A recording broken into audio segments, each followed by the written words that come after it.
warahmatullahi wabarakatuh. Halo, perkenalkan nama saya Alivia Nur Latifah dari kelas 2 DPGSD Universitas Pendidikan Indonesia Kampus Tasikmalaya. Nah, pada video kali ini saya akan menjelaskan atau membahas mengenai perpindahan panas secara konveksi. Nah, di video kali ini juga saya akan menunjukkan atau mempraktikkan secara sederhana bagaimana peristiwa konveksi itu dapat terjadi. Daripada penasaran, kita langsung aja ya lihat videonya seperti apa. Kita membahas mengenai perpindahan panas secara konveksi, kita harus tahu terlebih dahulu nih, apa sih panas atau kalor itu. Nah, panas atau kalor adalah sebuah energi yang dapat berpindah dari benda A ke benda B melalui suatu perantara. Nah, panas itu pun hanya dapat berpindah dari benda yang memiliki suhu yang lebih tinggi ke benda yang memiliki suhu yang lebih rendah. Nah, gimana sih perpindahan panas ini? Apakah dapat mempengaruhi suhu suatu zat? Ya tentu, perpindahan panas ini dapat mempengaruhi suhu suatu zat. Nah, ketika zat atau benda itu menyerap panas atau menyerap kalor, maka si benda tersebut akan mengalami kenaikan suhu. Dan berbeda atau sebaliknya, ketika suatu benda itu melepaskan kalor, maka benda itu akan mengalami penurunan suhu.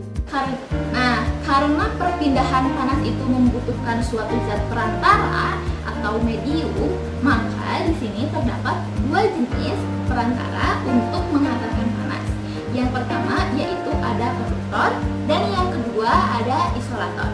Konduktor adalah benda yang sangat cepat dan mudah dalam menghantarkan panas. Apa aja sih benda yang termasuk ke dalam konduktor itu? Benda-benda yang termasuk ke dalam konduktor adalah benda-benda yang terbuat dari logam, seperti aluminium, besi, dan juga tembaga. Nah, yang kedua yaitu isolator. Isolator ini sebaliknya dari konduktor. Isolator adalah benda-benda yang sangat sulit dan lambat dalam menghantarkan panas. Apa aja sih benda yang termasuk ke dalam isolator ini?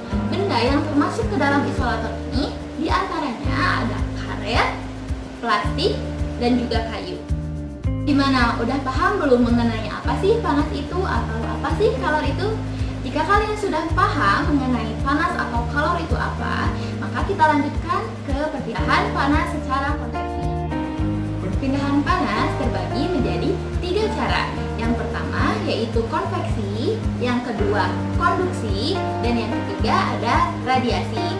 Nah, pada kali ini kita hanya akan membahas mengenai perpindahan panas secara konveksi. Perpindahan secara konveksi adalah perpindahan panas yang membutuhkan suatu zat perantara dan partikel zat perantaranya ini pun ikut berpindah dengan perpindahan panas tersebut. Nah, apa aja sih zat perantara yang dapat digunakan dalam proses konveksi ini? Zat yang dapat digunakan dalam proses konveksi ada 2. Yang pertama yaitu zat cair dan yang kedua adalah zat gas. Untuk mengetahui lebih jelasnya bagaimana cara konveksi dan seperti apa konveksi itu terjadi, kita akan membahasnya melalui praktikum seperti berikut ini. Oke ya. Nah, untuk praktikum mengenai perpindahan panas secara konveksi ini, kita memerlukan 3 alat dan bahan.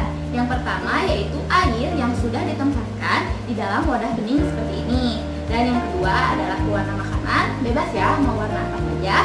Dan yang terakhir yaitu es batu. Nah, es batunya sudah dipotong-potong seperti ini ya, kecil-kecil. Oke, kita langsung aja ya. Langkah yang pertama yaitu pastikan air yang berada di dalam wadah bening ini sudah tenang ya, tidak boleh goyang-goyang. Yang kedua, masukkan atau teteskan pewarna makanan ke dalam air yang sudah ada di dalam wadah ini. Diteteskannya pun harus pelan-pelan ya, pastikan kurangi gerakan-gerakan yang ada di dalam air.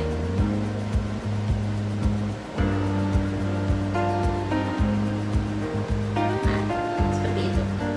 Kita perhatikan terlebih dahulu ya, pewarna yang tadi diteteskan akan jatuh ke dasar air secara perlahan.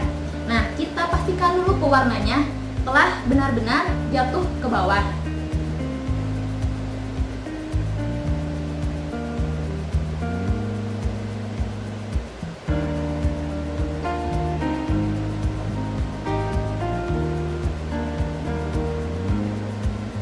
Setelah dirasa pewarnanya sudah jatuh ke bawah dan sudah tenang airnya pun, lalu langkah yang selanjutnya adalah memasukkan potongan es batu kecil saja ya, kira-kira sebesar ini, ke dalam air yang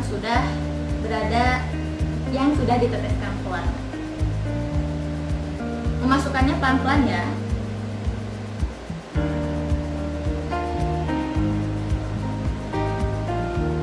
Nah, di sini ada pergerakan air yang berwarna itu ke atas. Nah, geraknya itu ke sini, ke yang nggak ada es batunya. Ya, dia terus bergerak.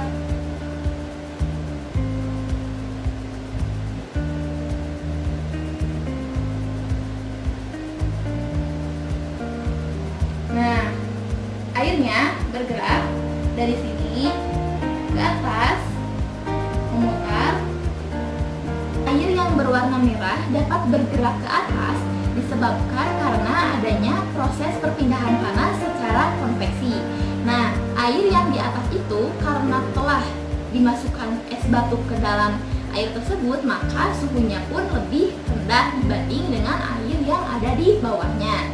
Sehingga air yang bersuhu lebih tinggi akan naik ke atas dan air yang bersuhu lebih rendah itu akan turun ke bawah. Nah, kenapa sih air yang bersuhu lebih tinggi? Nah, air yang bersuhu lebih tinggi itu memiliki kerapatan partikel yang lebih renggang.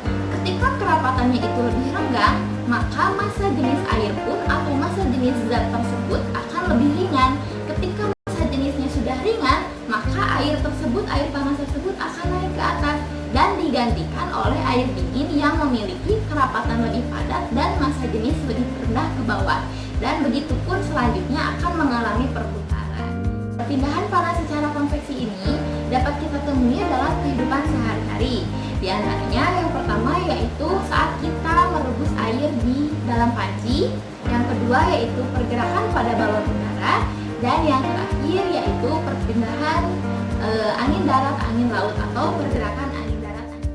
Video pembelajaran tentang perpindahan panas secara konveksi dicukupkan sekian.